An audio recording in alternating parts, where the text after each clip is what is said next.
Please sit down. Good morning, everybody. Motivational lecture. I think who is going to give? Mr.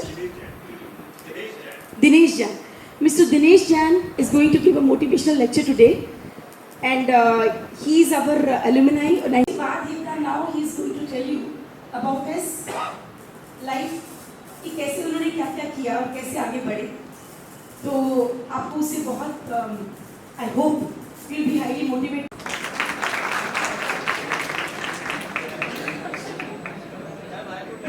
Successful in your life, and I am expecting all of you to be successful. Any doubts in anybody's mind? I didn't hear that. Yes, it has to be loud and very clear. That is what we are expecting. आपके चेहरे पे जो खुशी missing है वो होनी चाहिए. I am expecting all of you to be happy, not just to show me your face. You have to be internally very happy, right? Let me introduce all my friends who are here. Mr. Sudhir Oberoi, he is 1980 pass out. आपको मिलना पड़ेगा सबसे, please. आप सोचिए 1980 में pass out किए थे और उनका पैशन देखिए. He is devoting all his time into charitable activities, into welfare. वो बच्चों को पढ़ाते हैं जो EWS के बच्चे हैं जिनके पास कोई स्कूलिंग की अपॉर्चुनिटीज़ नहीं है या अपॉर्चुनिटीज़ ऐसी हैं जहाँ उनको पढ़ाने में दिक्कत हो रही है. He is helping them on individual basis.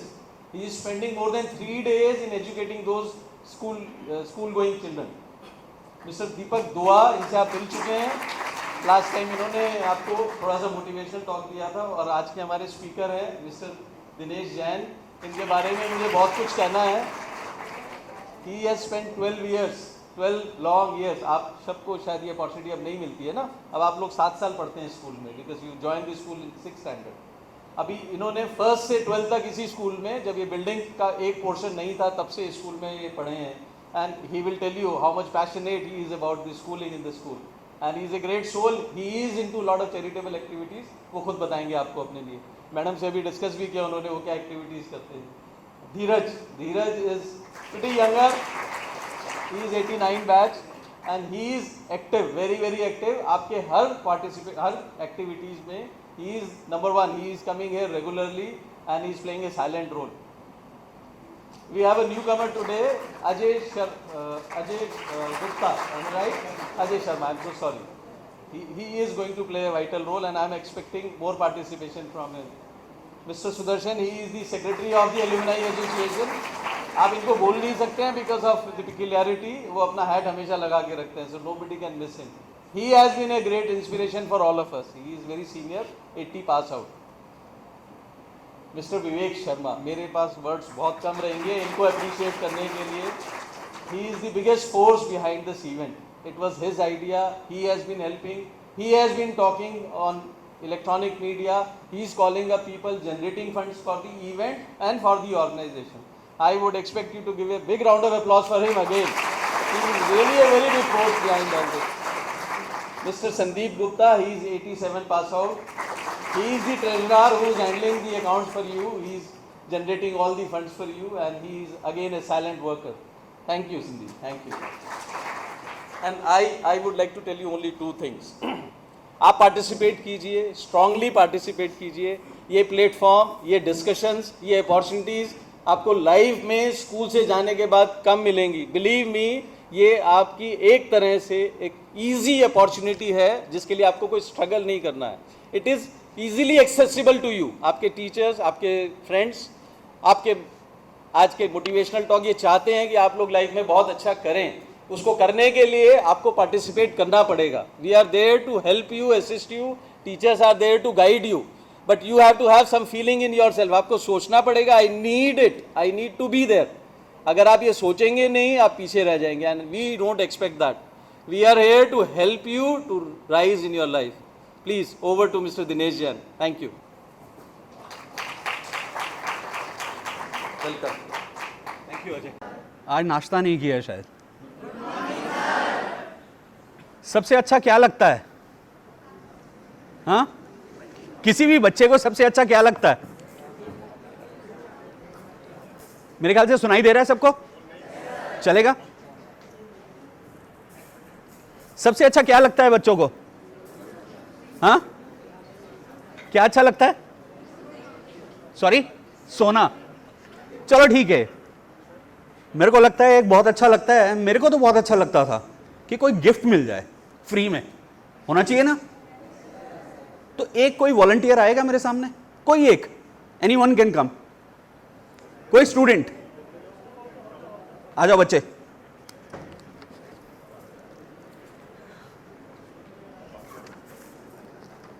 ये गिफ्ट है बच्चे, इसको पढ़ के बताओगे सबको। One of you will take this.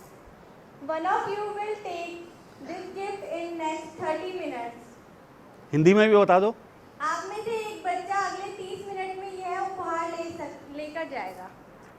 ठीक है, ठीक है, थैंक यू। यहां पे मैं आया हूं, कोई भी जब स्कूल में आता था ना, लेक्चर देता था तो बहुत परेशानी होती थी, पता नहीं क्या दिमाग में ज्ञान देंगे, वैसे ही हम पक गए हैं पढ़ाई कर करके, होता है ना ऐसा, होता है ना।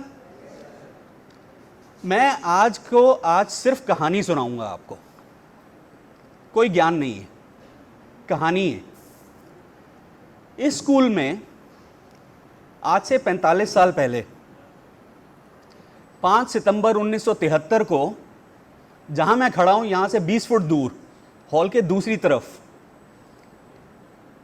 एक बहुत बड़ी घटना हुई थी। उस समय मैं कहता था कि वो दुर्घटना हुई थी। उस दुर्घटना ने एक बहुत बड़ा काम किया था। दुर्घटना के बाद काम ही होता है ना कुछ तो बदला ही जाता है। 5 सितंबर 1973 को इस स्कूल का एक लड़का, जिसे सब लोग काला लड़का कहा करते थे, उस लड़के को 5 सितंबर को क्या होता है, टीचर्स डे पे क्या करते हैं, तो एक फंक्शन हो रहा था, तो एक टीचर ने उठा के उस काले लड़के को, जो बिल्कुल बोलता नहीं था, चुपचाप रहता था, ज़्यादा बात करना पसंद नहीं था, आप जहां बैठे हो, पकड़ा और उठा के स्टेज पे खड़ा कर दिया, बोलो। और वो 5 सितंबर 1973 ने उस लड़के की जिंदगी बदल दी, और वो लड़का मैं हूं। जिंदगी में बहुत कुछ कहा जाता है कि आप कुछ बनना चाहते हो, बन के दिखाओ क्या बनना चाहते हो, होता है ना, सब यही कहते हैं। मुझे पता ही नहीं था क्या बनना है। ऐसा भी होता है क्या, आप में से किसी के साथ होता है? लेकिन मुझे यह पता था कि मुझे क्या नहीं बनना है, और क्या नहीं बनना ने मेरे को कुछ ऐसे काम करने बता दिए जो शायद, क्या बनना है अगर मेरे को पता होता तो शायद मैं नहीं करता। आपके यहाँ मॉर्निंग असेंबली होती है? मॉर्निंग असेंबली के बाद कोई एक्सरसाइज भी होती है? नहीं होती है।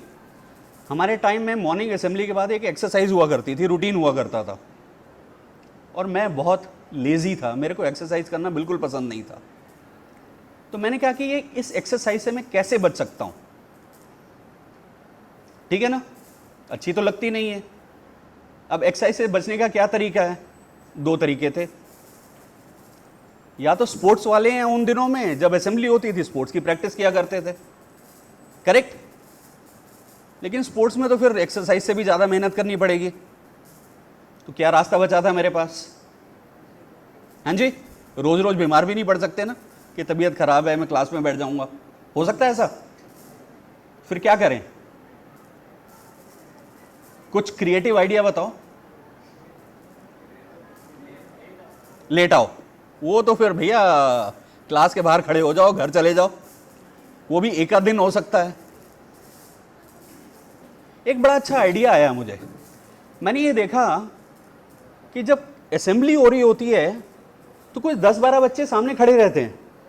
हमारे यहाँ स्कूल में बैंड हुआ करता था उन दिनों में, और वो बच्चे क्या करते हैं, ढम ढम ढम करते हैं, राष्ट्रगान बैंड पे बजता है। तो मैंने कहा बैंड में जाना है मुझे, और बैंड में जाने का कारण क्या है कि मेरे को एक्सरसाइज नहीं करनी है।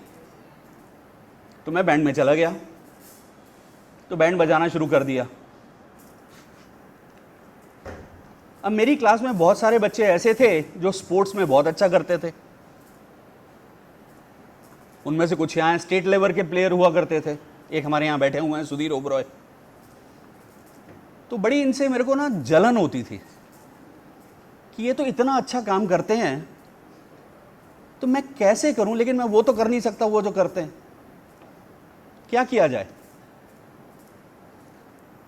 तो कहा कि चलो ठीक है, जो करते हैं वो अच्छा करते हैं। बैंड बजाना शुरू किया, बैंड अच्छा बजाना शुरू कर दिया।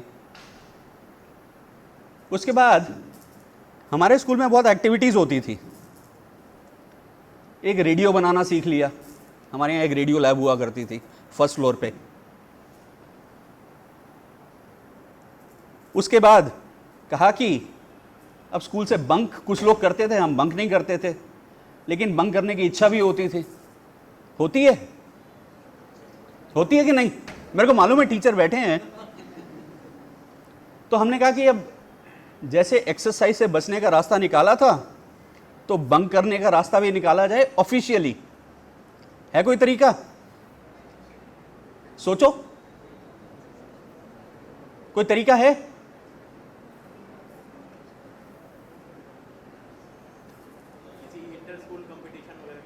भैया ऐसा है कि ऐसी चीज पकड़ो जिससे कि आप स्कूल के बाहर जाके आप एक्टिविटी कर सको।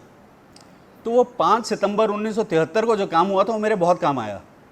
मैंने डिबेट्स और डिक्लेमेशंस में पार्टिसिपेट करना शुरू कर दिया। लेकिन क्या है, ये दिल मांगे मोर। तो क्या किया, साइंस लैब में जाके प्रोजेक्ट शुरू कर दिया। और साइंस फेयर हुआ करते थे, तो साइंस फेयर्स में पार्टिसिपेट करना शुरू कर दिया। तो 5 साल साइंस फेयर में पार्टिसिपेट किया, 5 साल डिबेट्स में किया और बैंड में किया। तो वो सब कुछ कर लिया, ऑफिशियली बंक कर लिया, ऑफिशियली एक्सरसाइज नहीं की। और जो लोग स्पोर्ट्स में बहुत अच्छे थे उनको कहा, हाँ देखो मैं भी कुछ हूं। सही है ना? बच्चे बड़े क्रिएटिव होते हैं ना। एक मैं जिद्दी भी बहुत था। जिद की बात में एक छोटी सी है, इसको मैं दोबारा लेके आऊंगा कि मेरे 2 साथी यहां बैठे हुए हैं, उनमें से एक के साथ मैंने 9 या 10 साल बात नहीं की, कुट्टी हो गई थी। ऐसा हुआ किसी के साथ? होता है ना? लेकिन जिद देखो कि 9 साल बात नहीं की, 12 में से 9 साल बात नहीं की। और दूसरा था, उसके साथ भी 3-4 साल बात नहीं की। बात मतलब शक्ल ही नहीं देखनी है, मेरे को तो वो पसंद ही नहीं है, वो तो जानी दुश्मन है। लेकिन मैं ये कहना चाहता हूं, फ्यूचर इज हियर। भविष्य आप जहां बैठे हो वहीं पर है। स्कूल में बहुत अच्छे थे, साइंस फेयर में पार्टिसिपेट किया। एक दिल्ली पब्लिक लाइब्रेरी है पुरानी दिल्ली स्टेशन के सामने, वहाँ पे इंटर स्कूल डिबेट कंपटीशन हुआ था, चले गए वहाँ पर। और वहाँ पर मेरे को अभी तक याद है कि 15 मिनट की डिबेट में 11 मिनट में ख़त्म करके फर्स्ट प्राइज़ मेरे को मिला था। और वो फर्स्ट प्राइज़ सिर्फ किस लिए मिला था मुझे? वो इसलिए नहीं मिला था कि मैंने बहुत अच्छा डिबेट किया है। मेरे को मेरे टीचर जो चतुर्वेदी साहब थे, GN चतुर्वेदी, जिनको उन दिनों में मैं समझा करता था कि मेरे दुश्मन वही हैं, उन्होंने कहा था, दूसरे की बात को मत काटना, सिर्फ अपना पक्ष रखना। डिबेट का ये बहुत बड़ा असूल है, और उस असूल ने मेरे को बहुत आगे बढ़ाया।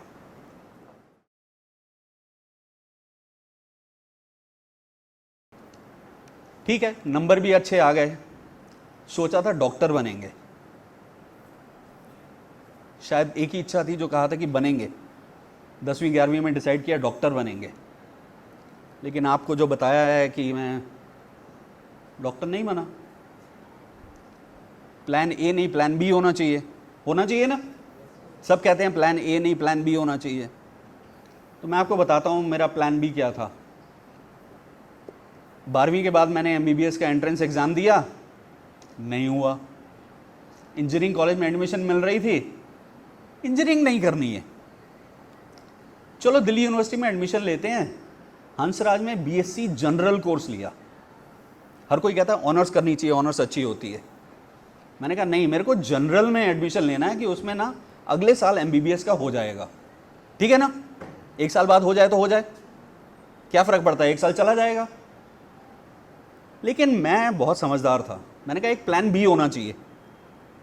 प्लान बी क्या होना चाहिए? अगर नहीं हुआ तो क्या करेंगे, होना चाहिए ना। तो दिल्ली यूनिवर्सिटी का रूल था कि फर्स्ट ईयर में 60% ले आओ मार्क्स तो आप सेकेंड ईयर में ऑनर्स कोर्स में शिफ्ट हो सकते हो। प्रॉब्लम ही नहीं है कोई। लगता है आपको कोई प्रॉब्लम है?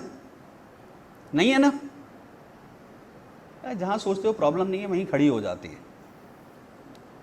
एमबीबीएस में भी नहीं हुआ फर्स्ट ईयर के बाद, और बीएससी जनरल में मेरे 60% से सिर्फ 1 नंबर कम आया। प्लान बी भी फेल हो गया। अब क्या किया जाए? या तो एक साल वेस्ट करके बीएससी ऑनर्स में फिर से एडमिशन लिया जाए। अच्छा आइडिया है ये, प्लान सी हो सकता है ना। अच्छा आइडिया है, बुरा है? कुछ कह रहे हैं अच्छा है, कुछ कह रहे हैं बुरा है। थोड़ा जोर से बोलो पता चले। बुरा आइडिया है। मैंने भी कहा ये बुरा आइडिया, चलो बीएससी करते रहते हैं। बीएससी कर लिया। लेकिन बीएससी में मैं एक बात आपको बताना चाहता हूं कि हम गवर्नमेंट स्कूल से गए, अंग्रेजी पढ़े जरूर थे लेकिन अंग्रेजी बोलनी नहीं आती थी। हम में से कुछ के साथ ऐसा है ना। अब कॉलेज में गए, कॉलेज में वहाँ पे वो दिल्ली पब्लिक स्कूल और मॉडर्न स्कूल, बाराखंबा रोड, और बहुत तरह तरह के अच्छे अच्छे स्कूलों के बच्चे आए हुए, और वो फट फट फट फट अंग्रेजी बोलते हैं। होता है ऐसा? तो क्या करें? या तो चुप बैठे रहें अलग से कोने में, यही होना चाहिए, यही होना चाहिए। नहीं होना चाहिए तो क्या करना चाहिए? हाँ जी, पार्टिसिपेट करना चाहिए। अब पार्टिसिपेट क्या, वो तो फट फट फट बोलते हैं, मेरे से तो बोला ही नहीं जाता, तो मैं पार्टिसिपेट कैसे करूंगा? हाँ जी, क्या करना चाहिए? मेरे को वही याद आया, वो चतुर्वेदी साहब जब मेरे को उठा के, जमीन से उठा के खड़ा करके कह सकते हैं तुम बोल सकते हो, तो मैं अंग्रेजी क्यों नहीं बोल सकता? जिद चढ़ गई। जिद ऐसी चढ़ी कि उन दिनों में कैसेट टेप रिकॉर्डर आपने किसी ने देखा है? राइट, वो नए नए आए थे, मतलब कोई आसान नहीं था।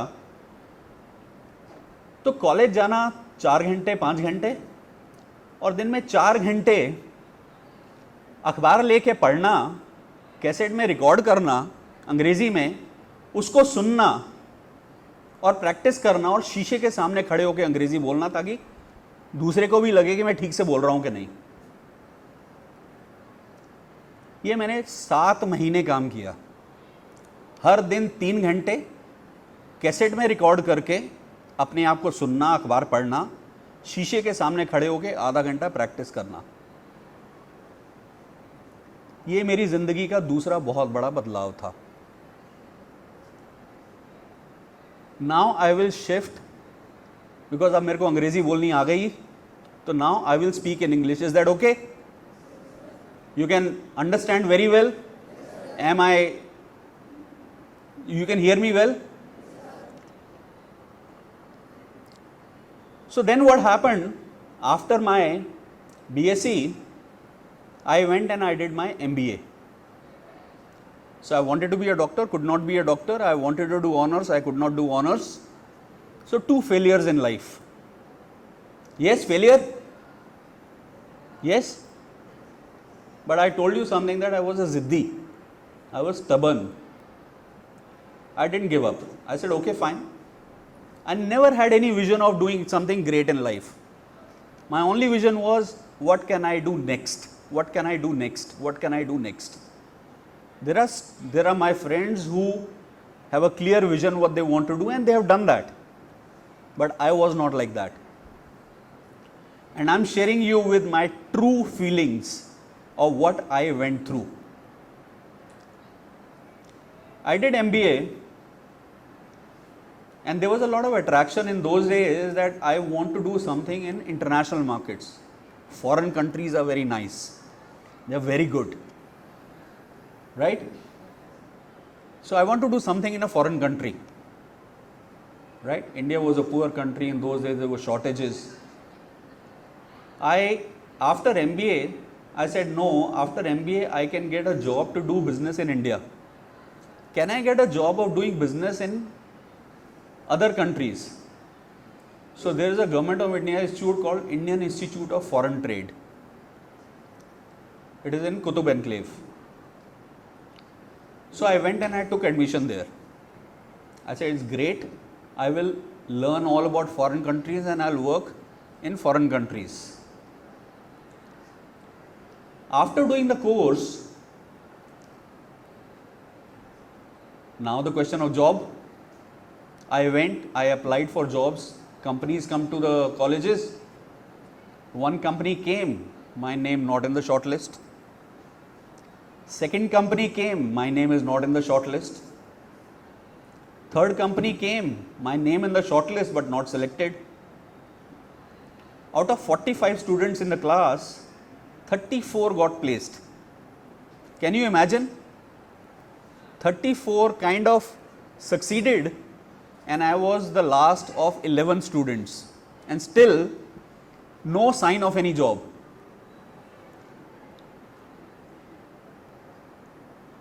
Then 40 got placed and I was part of last 5, still no job. It can be very frustrating, I can tell you. Very, very frustrating. Then a company came on the campus and I got, out of 5, I was to be shortlisted because once you get a job, then you're not allowed to sit for the further interviews. So I was shortlisted and it just so happened, they said is you had to come to a final interview in Bangalore and they were giving me a flight ticket. I was very happy. First time flight in my life. But in between, second company came because the first company did not offer me a job. And the second company came and they interviewed and they said you have to come to Bombay for the final job, final interview. So I had 2 final interviews, one in Bangalore and one in Bombay. And I went there and fortunately I got selected for both. And I chose a company which was paying me less money. Can you imagine? The 2 companies were, I was selected for what was known as at that time Tata Administrative Services, which was considered to be IAS of private sector, and Hindustan Lever. I chose for Hindustan Lever for a very silly reason. At that time, 1986, my salary was 1,650 rupees per month and Tata was offering me 1,850 rupees per month, 200 rupees extra. You can imagine 1650, 1850, 200 is a lot of money. What I chose Hindustan Lever because they offered me a job to work in India. And after studying in IFT, I found that if I have to be successful in foreign country, I have to be successful in India first. So I chose Hindustan Lever. Now, Hindustan Lever every year takes about 8 to 10 management trainees. And they all come from some of the best institutes in the country. IIMs, XLRI, etc., etc. Absolutely the top end of the colleges in the country. And I was only one of the 2 who was not from a top institute in the country. I got in. जिद पीछा नहीं छोड़ती है, जिद कभी पीछा नहीं छोड़ती है. I said is that I have to do better than them. I used to travel, officially we were supposed to travel 16, 17 days a month. I used to travel 24 days a month. And it paid. I was the first one in my batch of 9 people from the best of the institutes to get promoted to the next level. Just because of that, I said is that I have to succeed. Then I went overseas.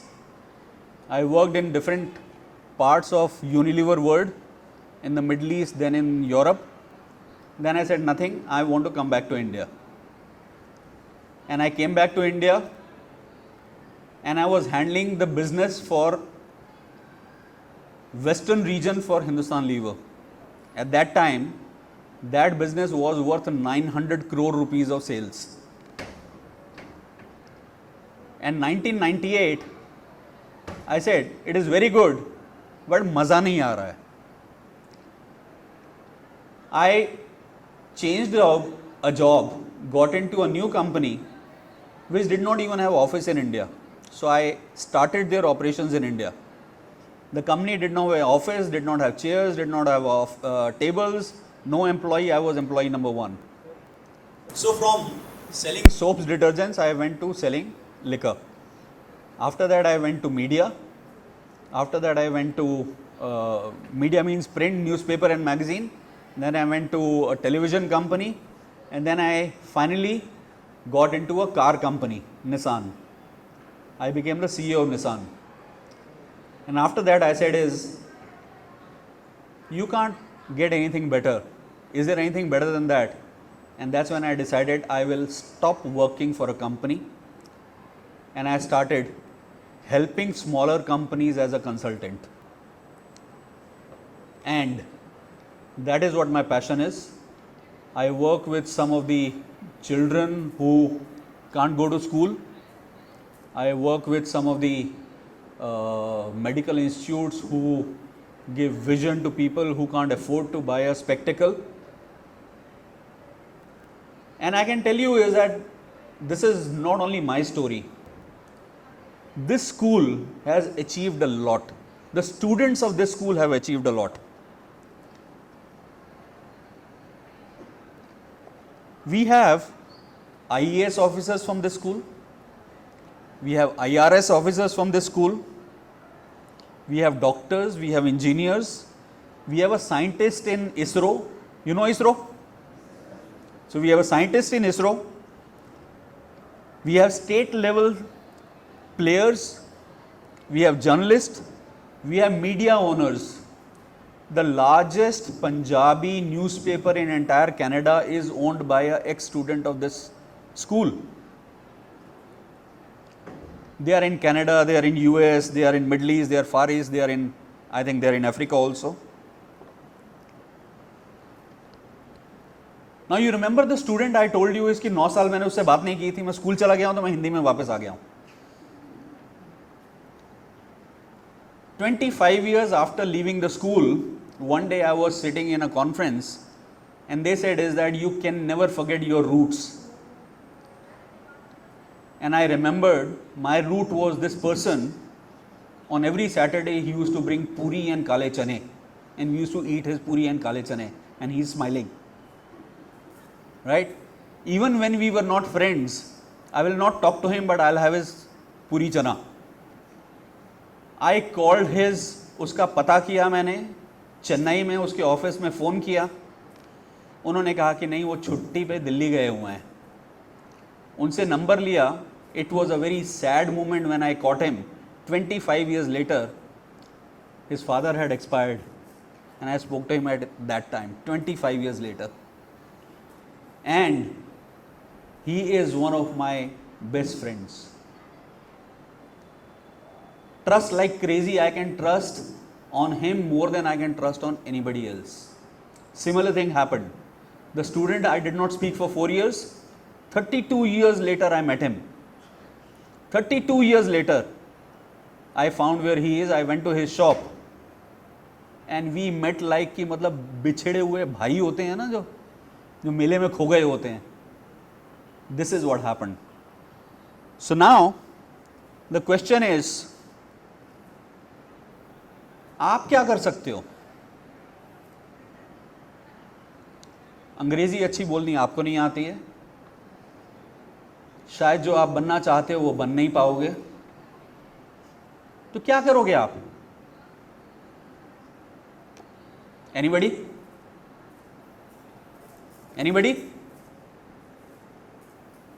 क्या करोगे आप? बोलो बोलो बोलो बच्चों, बोलो। मैं भी यहीं बैठा था।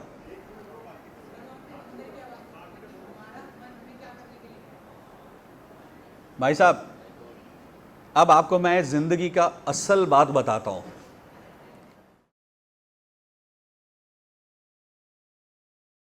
यहां पे कौन बच्ची आई थी पढ़ने के लिए? क्या लिखा था? याद है कि आधे घंटे में लेके जाएगा। आधे घंटे से ये गिफ्ट यहां पड़ा है, किसी ने उठाया नहीं। अपॉर्चुनिटी आपके सामने, आपको जाके लेके आनी है, आपको लेनी है। अभी भी लेने ही कोई नहीं आया।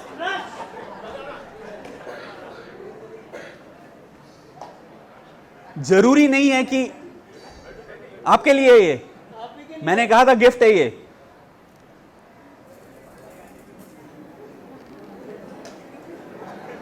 तालियां।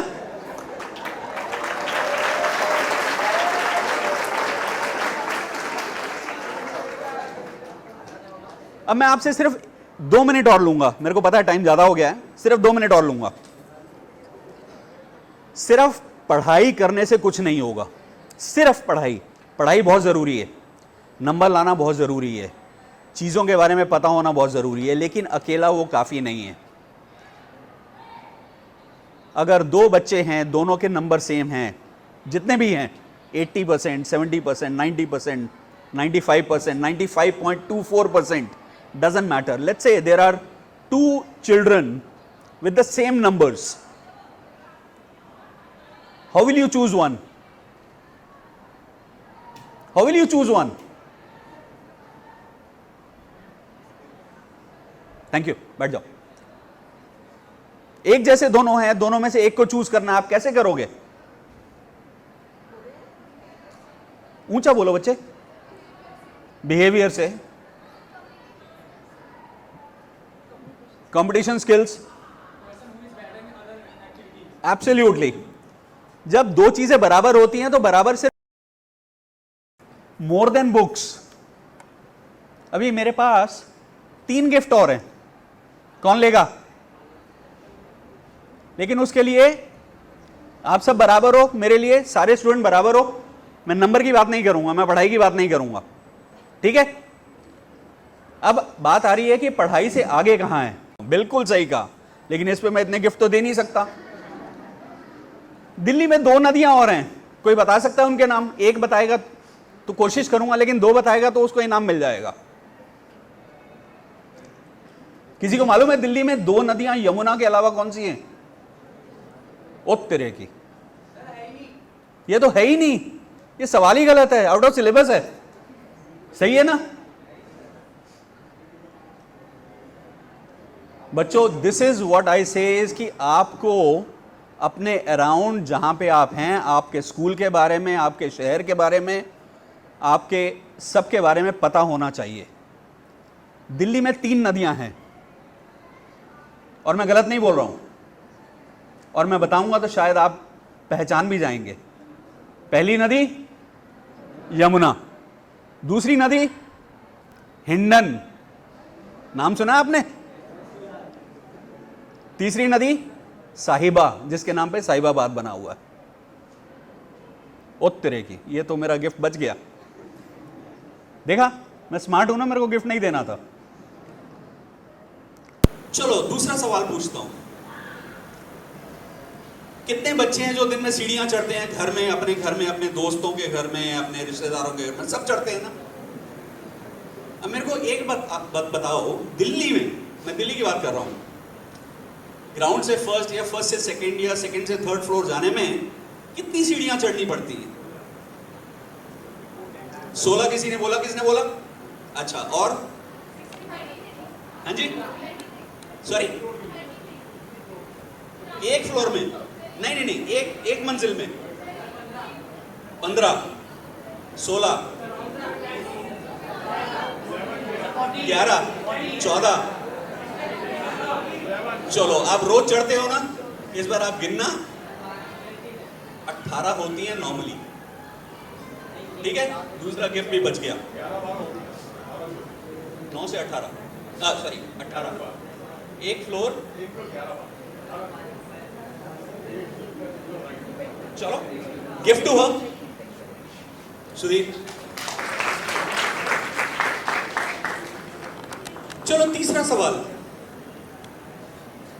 ये स्कूल इस लोकेशन में किस साल में शुरू हुआ था? 1930, ओके। 1952, इस लोकेशन में। Alumni not allowed. 62 और 65, 64, कोई तो होगा ना। He was the closest, 62. It started in 61 in this location. Gift to you.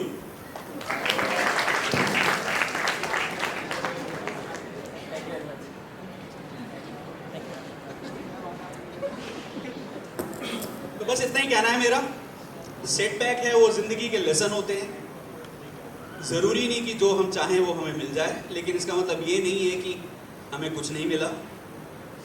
आप लोगों का जिंदगी शुरू हो रही है। यहीं पे बैठ के मैं था आपके सामने जहाँ से शुरू किया था। मेरी रिक्वेस्ट है ये कि ये बुक मैं लाइब्रेरी को गिफ्ट कर दूं, ताकि जो बच्चे पढ़ना चाहें, ये बुक हैबिट के बारे में है कि आप आदत कैसे बनाते हैं और आदत बनाने से आपको कैसे फ़ायदा होगा। Thank you very much. Thank you.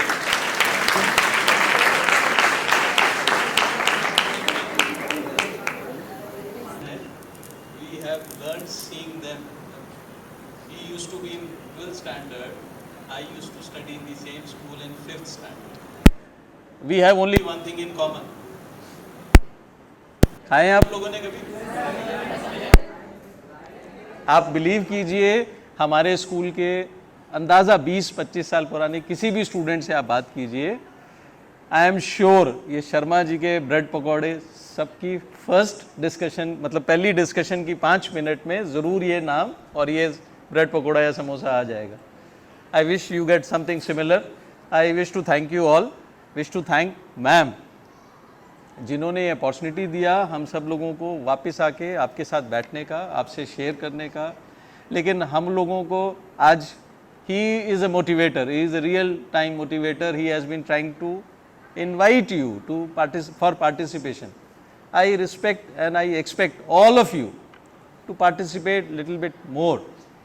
Your angles, your vision, your queries will make it more fruitful.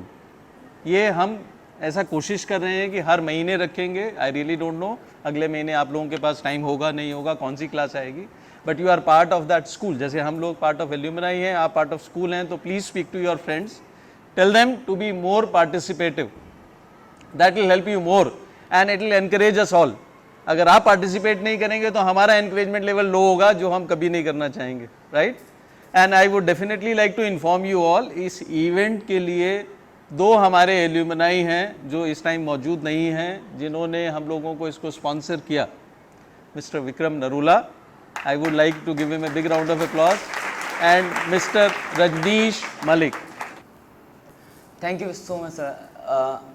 हम मतलब कि अपनी लाइफ में हमें बहुत सारी चीज़ें फेस करनी पड़ती हैं। हम 12th स्टैंडर्ड में हैं और इस टाइम पे अगला स्टेप हमारी एक तरह से नेक्स्ट लाइफ होगी कि हम उसको अब जीना शुरू करेंगे, कि इस सराउंडिंग से बाहर निकल के। और इस सराउंडिंग में हमने जितना कुछ सीखा है और जितना कुछ फेस करा है वो हम सब ने करा है और साथ में करा है। हमें अपनी लाइफ में प्रॉब्लम्स ना कहीं, उनको एडवांटेजेस और मतलब अपॉर्चुनिटीज़ हैं, उनको फेस करना पड़ता है। हम अपनी लाइफ में नहीं जान पाते कि अरे मेरे साथ ऐसा हो गया, अरे मेरे साथ ऐसा हो गया।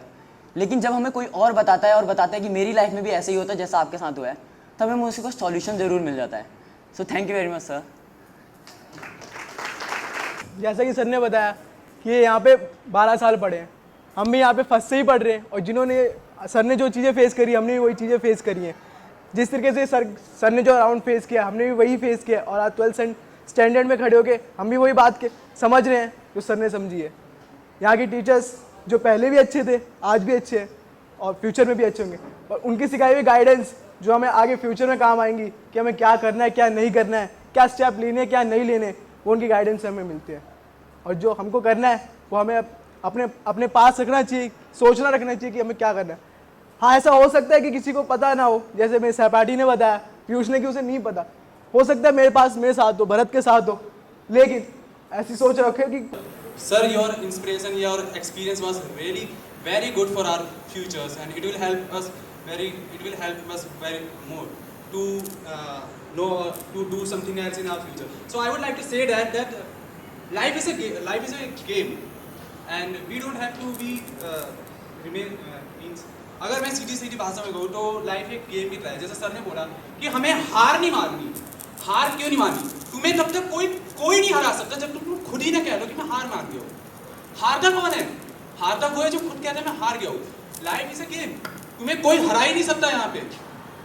एक जैसे कि अगर मैंने कहीं सुना था ये बात कि पुरानी शायद से आप लोगों ने सुनी हो कि लाइफ अगर आप खेल रहे हो तो एक ऐसा गेम है जिसमें आप क्रिकेट को ले जाए तो पीछे कोई विकेट ही नहीं है, अपॉर्चुनिटीज आ रही है, आप खड़े हो, पहली अपॉर्चुनिटी छूट गई कोई बात नहीं, दूसरी छूट गई कोई बात नहीं, तीसरी छूट गई तो भी कोई बात नहीं।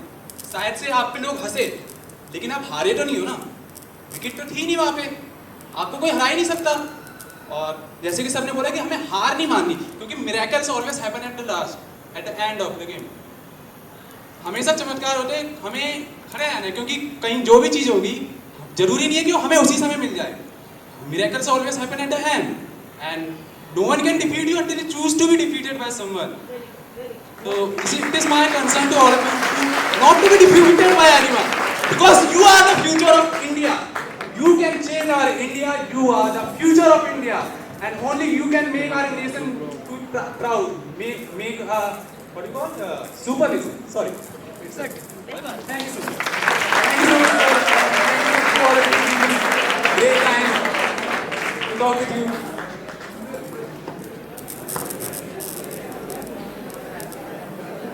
हमें सर ने बताया कि लाइफ में बहुत से फेलियर्स होते हैं। मैं खुद एक 9th स्टैंडर्ड में फेल हुई बच्ची हूँ। मैंने उस समय सोचा कि मैं फेल हो चुकी हूँ, मैंने उस समय हार मान ली थी। मेरी लाइफ में भी मेरे टीचर थे जिन्होंने मुझे इंस्पायर किया कि एक फेलियर कोई लाइफ में एंड नहीं होता है। उन्होंने मुझे बताया कि मेहनत करने से कभी हार नहीं होती। उन्होंने मेरे को इतना सिखाया और मैंने सोचा था कि मैं कभी भी कॉमर्स स्टूडेंट नहीं बनूंगी। मैंने सोचा था कि लाइफ में कुछ भी करना है पर एक कॉमर्स नहीं लेनी। मेरे को मैथ से बहुत डर लगता था, पर उसके बाद जब सर ने मुझे इतना इंस्पायर किया तो मैंने लास्ट में मैंने सोचा कि अब मेरे को कॉमर्स स्टूडेंट ही बनना है। जिस चीज़ से मैं फेल हुई थी मैं उसी में सक्सेस करना चाहती थी। Thank you so much sir, आपको। For me life never ends. अगर आपको ऐसा पता चले कि आपकी 2 दिन बाद मौत होने वाली है तो आपके मन में क्या ख्याल आएगा? Most of the people will think यार क्या होगा, कुछ दिन बाद मेरी लाइफ यहीं ख़त्म होने वाली है।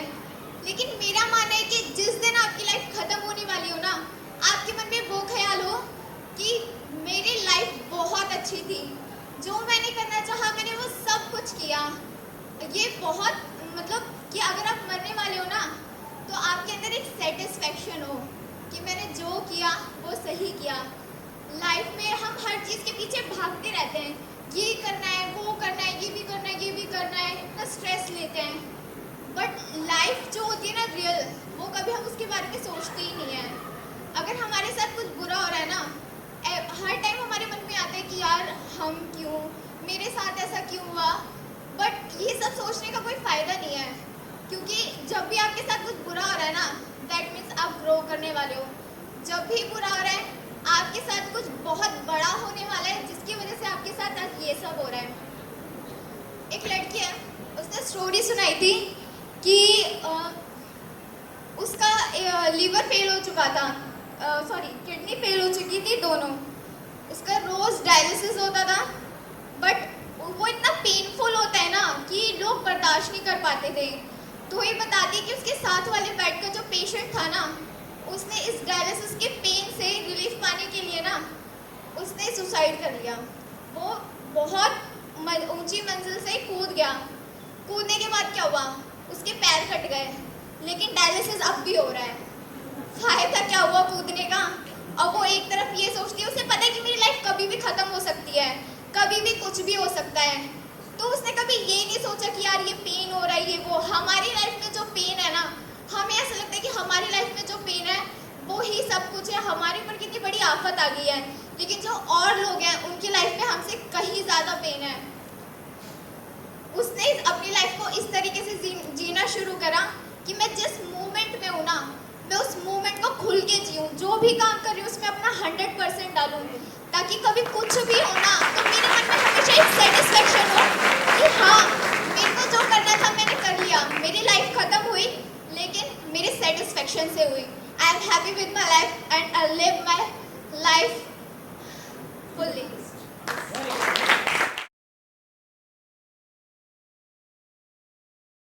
किसी को भी गुड आफ्टरनून या गुड इवनिंग नहीं कहता अपनी पूरी लाइफ में, अभी तक शायद मैंने ना कहा हो। मैं सभी को गुड मॉर्निंग कहता हूँ, चाहे वो 5 बज रहे हो शाम पे, क्योंकि इसके पीछे 2 कारण हैं। फर्स्ट थिंग कि ना, एक हमने सभी ने ये बात सुनी होगी कि कहते हैं जब जागो तभी सवेरा, सुनी होगी। और एक बात और मैं ये कहना चाहूँगा कि जब हम ये देखते हैं कि मतलब अभी हमारे साथ दिन में ये सब हुआ, ये सब नहीं हुआ, बट हम ये नहीं देखते कि अभी हमारा दिन बचा हुआ है। तो मैं सबसे यही कहता हूँ कि तुम्हारा जितना भी दिन बचा हुआ है वो अच्छा जाए, चाहे वो रात का 1 घंटा ही क्यों ना हो या फिर आधा दिन ही क्यों ना बचा हो, वो अच्छा जाए। तो मैं सभी को यही विश करता हूँ। और लाइफ में हमारे साथ कई सारे एक्सीडेंट्स होते हैं वगैरह वगैरह, और लाइक बाउंसर, धोनी की लैंग्वेज में बोला जाए तो बाउंसर्स टक्करते हैं। और लेकिन हम एक चीज़ ये है कि ना, हम उनसे क्या सीखते हैं, एक्सपीरियंस लेते हैं। हम जब किसी बॉल को छोड़ देते हैं तो हम क्या देखते हैं, उसकी स्पीड, उसकी लेंथ, बट हम ये भी सीखते हैं कि फिर अगला बॉल किस तरह से आ सकता है। और it's all about our experience. हम अपने एक्सपीरियंस से जितना सीखते हैं ना, हम शायद दूसरों के एक्सपीरियंस से इतना नहीं सीख पाते। हमारे साथ होता है, हम बहुत कुछ सीखते हैं उससे कि हम किस तरह से अपने आप को बैलेंस कर सकते हैं और अपने आप को अब इससे थोड़ा ऊपर ले जा सकते हैं, अपने लेवल को अप कर सकते हैं। So that's the thing I want to से।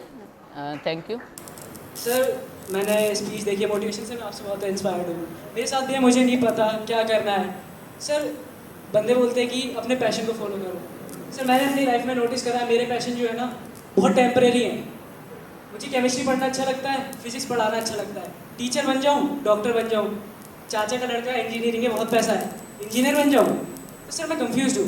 सर मेरे को क्या करना चाहिए सिचुएशन में? वैसे अभी तो आफ्टरनून हुई भी नहीं है और अभी अभी वो लेसन भी मिला है कि गुड मॉर्निंग है। So good morning everyone. Good morning.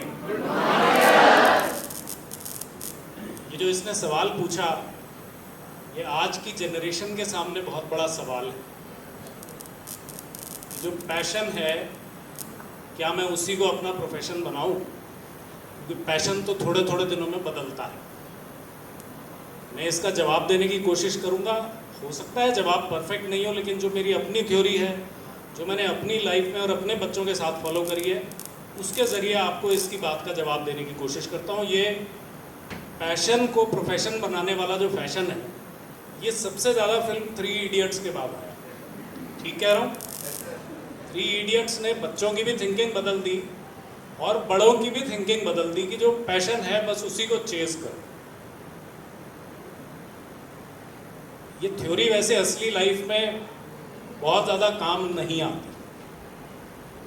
उसकी वजह यह है कि बहुत बार हमारे पैशंस ऐसी चीज़ें हो सकती हैं जो आज के ज़माने में करियर ऑप्शंस ना हो। 2 अलग अलग बातें हैं। एक, कुछ समय पहले मैं यहाँ पे आया था, हैप्पीनेस पे एक मैंने छोटी सी प्रेजेंटेशन दी थी, शायद आप लोग नहीं थे, 9वीं 10वीं क्लास के बच्चे थे। कहते हैं दुनिया में 2 तरह के लोग होते हैं। those who do what they enjoy and those who enjoy whatever they have to do. क्या इस बात का मतलब सब समझ गए? यस सर से लगा कि एक आध बच्चे को समझ में आया? सबको समझ में आया? दुनिया में दो तरह के लोग हैं, एक वो जो वो करते हैं जो उन्हें अच्छा लगता है, और दूसरे वो कि जिन्हें जो भी करना पड़ता है वो उसे पसंद करते हैं, उसमें खुश रहना सीखते हैं. People who belong to the second category are always happier. तो याद रखिए, ये पैशन को प्रोफेशन बनाने वाली जो थ्योरी है ये बहुत ज़्यादा दूर तक नहीं जाती. ये फिल्मों में तो अच्छी लगती है लेकिन असली ज़िंदगी में अच्छी नहीं लगती. अब इसका एक प्रैक्टिकल एग्जांपल भी दे देता हूँ. मान लेते हैं कि मेरे मन में ये पैशन है कि मैं एक्टर बनना चाहता हूँ, मन में पैशन है, लेकिन स्कूल में जब मैं स्टेज पे एक्टिंग करता हूँ तो जो मेरे क्लोज फ्रेंड है वो कहते हैं यार मत किया अगर तेरा मजाक ही बनता है बाद में. पैशन तो है, दिन रात बस एक ही बात सोचता हूं कि मैंने एक्टर बनना है, लेकिन क्या टैलेंट है? ये पैशन और टैलेंट के बीच में एक बहुत बड़ी लड़ाई है. इसलिए पैशन को प्रोफेशन बनाना ये कोई ज़रूरी एसेंशियल चीज़ नहीं है. ज़्यादा इंपॉर्टेंट है हम ये समझें कि if we learn to like whatever we have to do. हम में से बहुत सारे बच्चे यहाँ बैठे होंगे जो एलुमनाई हैं, उनमें से भी कई सारे ऐसे होंगे जिनको स्कूल आने का कोई पैशन नहीं होगा.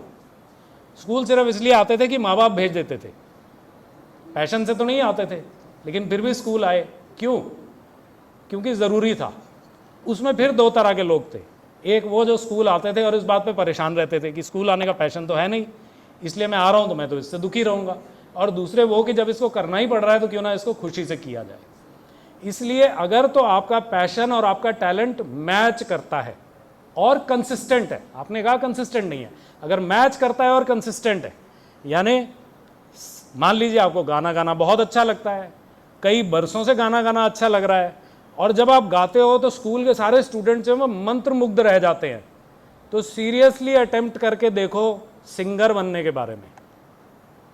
और अगर ऐसा नहीं है तो जो प्रैक्टिकल चीज़ें सामने आती हैं उन्हें करने की कोशिश करिए. इसके पीछे एक और भी बात है. ये पैशन जो इसका शिफ्ट करता है सिर्फ इसका ही नहीं करता, हम सभी का करता है. किसी भी काम को जब आपको मजबूरी की तरह करना पड़ता है तो आप उसे पसंद करना अक्सर बंद कर देते हैं. पैशन को प्रोफेशन बनाने की एक बहुत बड़ी परेशानी ये है कि जब वो प्रोफेशन बन जाता है तो बहुत दफ़ा वो पैशन की कैटेगरी से भी हट जाता है, उसके बाद उसमें मजबूरी आ जाती है. प्रोफेशन के साथ जुड़ा हुआ एक शब्द है प्रोफेशनल कंपल्शन. कंपल्शन प्रोफेशन के साथ हमेशा रहेगी. सीखना ये ज़रूरी है कि हम सिर्फ वही करते हुए खुश ना हो जो हमें अच्छा लगता है, लेकिन जो ठीक है, जो करना ज़रूरी है, उसे ऐसे तरीके से किया जाए कि वो हमें अच्छा लगे. So if you belong to the second category you will be happier. Take decisions practically. अगर आपका पैशन कंसिस्टेंट है और उस पैशन का मैचिंग टैलेंट भी आपके पास है तो बिल्कुल उस चीज़ को अपना प्रोफेशन बनाने की कोशिश करिए.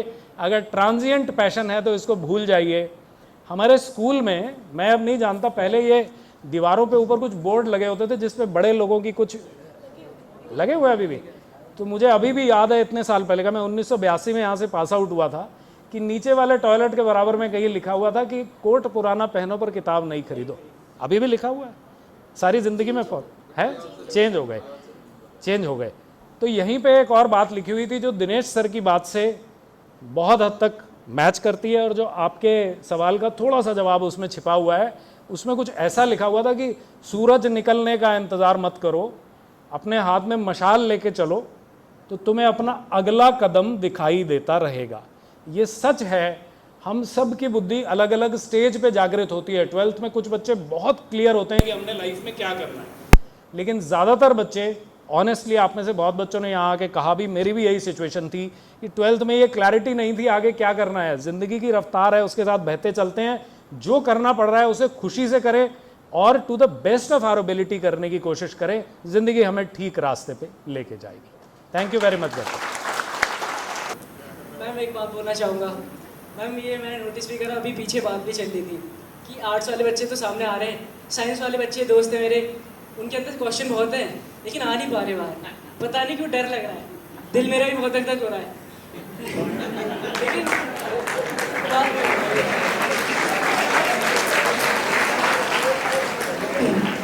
लेकिन भाई एक बात है, आ गया बंद हो गया, अब सही है, एक बार ट्राई करो आके। A very lovely good morning to the lovely people. मैंने सोशल मीडिया पर बहुत ही प्यारी बात पढ़ी थी, अगर बोले तो #हर्ट टचिंग करके कुछ, तो मैं वो आपसे शेयर करना चाहती हूँ। पहली बात तो ये थी कि इस तरह से जियो कि जब तुम मरो तो तुम बिल्कुल सेटिस्फाई हो, मतलब इस तरह से अपनी लाइफ में कुछ काम करो, अपनी सेटिस्फैक्शन इस तरह से रखो कि तुम्हें अपने मरने का कोई दुख ना हो। और दूसरी बात, इस तरह से याद रखो कुछ चीज़ें, इस तरह से पढ़ो कि तुम हमेशा के लिए जीने वाले हो। और दूसरी बात ये थी कि 2 चीज़ें मानकर चलो, 2 में से कोई एक चीज़ मानकर चलो, या तो हर चीज़ में मिरेकल होता है, चमत्कार होता है, या फिर किसी भी चीज़ में मिरेकल नहीं है। इस चीज़ को याद रखोगे तो आई डोंट थिंक कि तुम कभी अनसक्सेसफुल हो। Thank you so much. Morning everyone.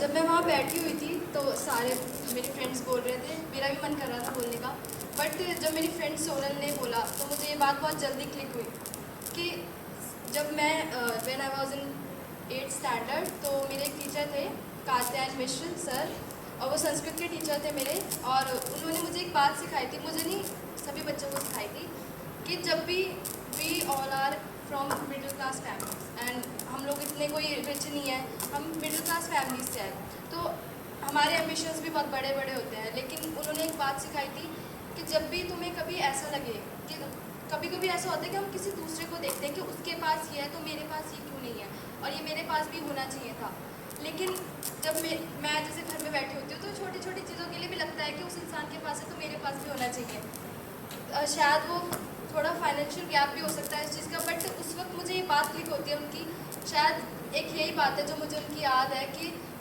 ये मत देखो कि उसके पास क्या है, ये देखो कि तुम कितनी अच्छी सिचुएशन में, बिकॉज तुमसे भी नीचे बहुत सारे लोग हैं, तो उनके पास शायद वो चीज़ें भी नहीं है जो हमारे पास है। जैसे हमारे क्लास टीचर ओपी सर हमें कल पढ़ा रहे थे, तो उन्होंने मतलब वो गर्ल्स के बारे में बता रहे थे कि वो जैसे हम लोग आज एजुकेशन गेन कर रहे हैं, ऐसी बहुत सी लड़कियाँ हैं जिन्हें अभी तक वो स्कूल नहीं जाती, और जिन्हें जो पढ़ती नहीं है, शायद उनके पेरेंट्स नहीं भेजते, या उनके पास इतना फाइनेंशियल वो अच्छे नहीं है, उनकी जो सिचुएशन है, तो हमारे पास इतना अपॉर्चुनिटी हमें मिली है, तो हमें इसको ही बहुत बेस्ट मानना चाहिए, और कभी भी जैसे कोई दूसरे को देख के हमें ये नहीं सोचना चाहिए कि हमारे पास ये चीज़ नहीं है तो हम से अच्छे नहीं है या बुरे हैं, हम बहुत अच्छे सिचुएशन पे। ज़्यादातर ना मौत की बात कर रहे थे कि अब मौत आएगी तो क्या करें, अब मौत आए तो क्या करें, तो कभी भी आपके माइंड में कोई बुरा ख्याल आए ना, सिर्फ एक चीज़ ध्यान रखनी है आपको कि जो भगवान है, जो अल्लाह है ना, वो हमेशा आपके साथ है। अगर आप सही हो ना, वो कभी भी आपको गलत राह पे नहीं ले जाएगा। और इसी के लिए एक शायर आए लता हया, वो क्या कहती हैं कि खुदा जिसकी हिफाजत की हया जब ठान लेता है, खुदा जिसकी हिफाजत की हया जब ठान लेता है, तो मकड़ी के भी जालों पे वो चादर तान देता है। अगर वो जिंदगी लिख दे, अगर वो जिंदगी लिख दे, समंदर राह देता है, अगर वो मौत लिखता है तो मच्छर जान लेता है। Thank you. आपको सबसे पहले तो दिनेश सर को बहुत बहुत धन्यवाद, जोरदार तालियों से।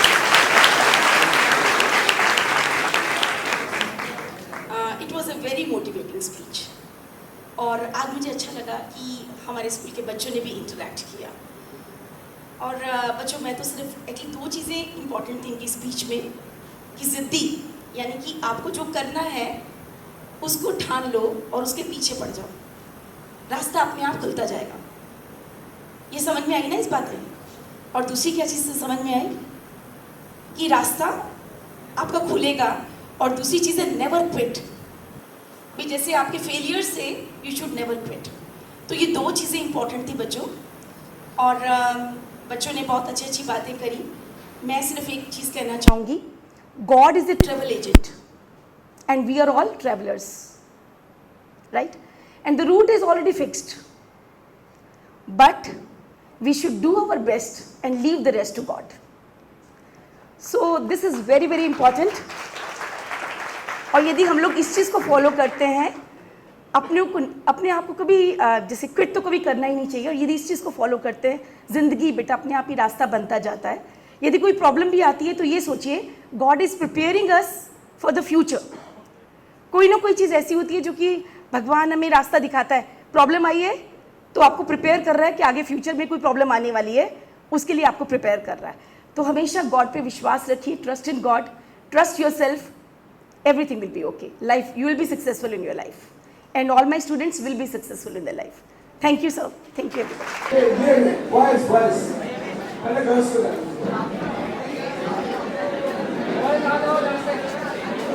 Yeah, I'm sure my inside.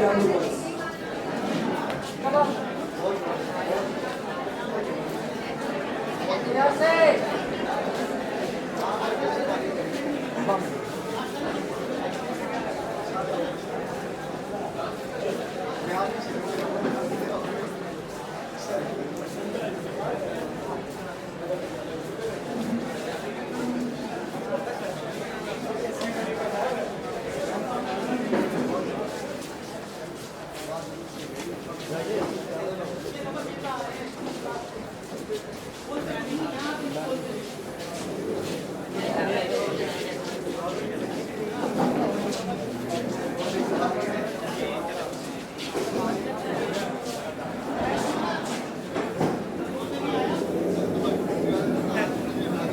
सब हवा में उड़ रहा है सर, बस हम ही नहीं उड़ रहे।